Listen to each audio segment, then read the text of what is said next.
How to pick a combat handgun? That is a good question. Here are three options, but these are just a small portion of the myriad of firearms that are out there, and it's ultimately up to you on what you want to carry. But here's some things to think about. Number one thing I want you to think about is this a well-known pistol with a lot of parts availability, and are the parts relatively within your price range to repair them with? So when it comes to price range and affordability, a lot of folks like to go with Glock because there's parts everywhere. This is somewhat of a Glock. This is a Palmetto State Armory dagger, which is essentially a Glock 19 Generation 3 clone. You can buy these for about 300 and something bucks, fully built out. This is a SIG P365 XL. This is about 500 bucks. This is a special edition one. And this is a full-size Polymer 80 PF940 V2, which is basically a Glock 17 Gen 3 clone. A lot of words, a lot of letters, a lot of acronyms. We're going to go through it, and I will explain what is going on. First, we're going to start with the little guy here. Little guy moving up to the middle size, the mid size, which is a very comfortable carry option. And then we're going to go up to the full size here, which is, it's good if you're going to use it in a duty capacity or you're going to carry it outside the waistband. That's what this is for.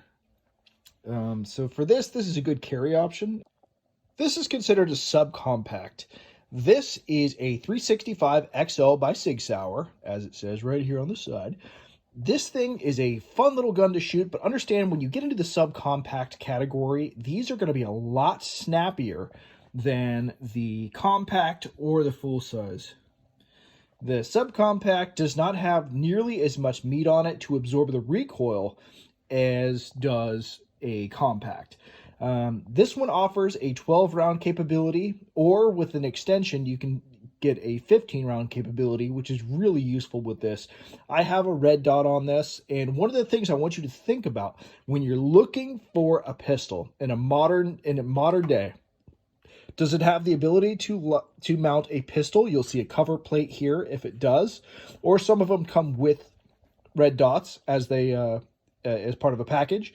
And does it have a rail availability to mount a light? When you're going to carry a light, when you're going to have a handgun for actual use against a threat, you need to have the ability to identify a threat.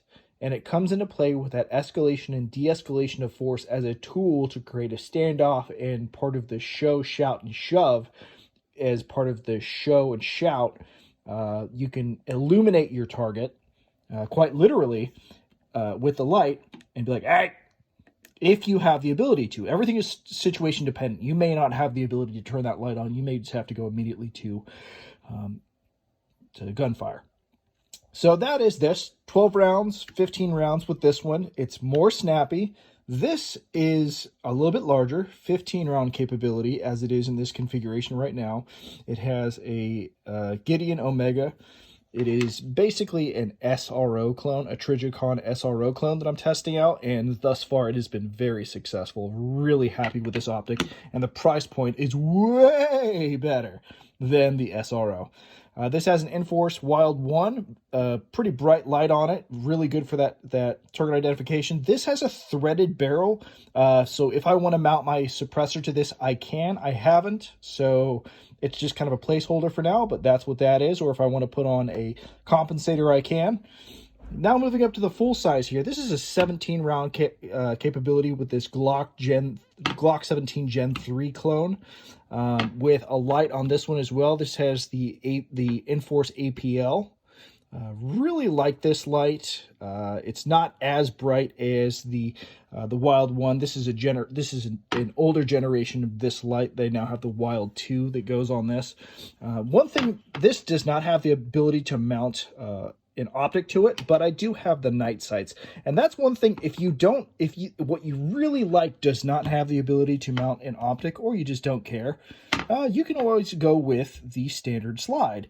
I just think for upgradability, it is nice to have that plate there, just in case your tastes change or in the future you want to put a red dot on there, you can. Otherwise, to mill this out, it is a couple $100, and I don't want to. So I'm going to keep this the way it is. Now, because these are Glock clones, there are cheap parts for them everywhere. I can say, hey, you know what? I want to get an extended slide lock release lever. I want to get a new trigger. And you totally can, because there's parts for those, for these Glock clones everywhere. I don't have one on this one. Don't have a new upgraded anything on this. This is just pretty much the base frame, how it comes. I did a terrible job stippling there to put kind of an accelerator cut there, but it's there. Strike Industries upper on this because it would allow me to carry the optic, and I just love the way that the serrations on here had this Cerakoted because I can. And this one is just how this comes, and I added the red dot to it. Everything has upgradability to it, and there are just, I really implore you to look at the reviews for the specific firearm that you're looking at, and also look at how expensive magazines are for it. How much does an extra magazine or two cost for that firearm? And how easy are the parts to get?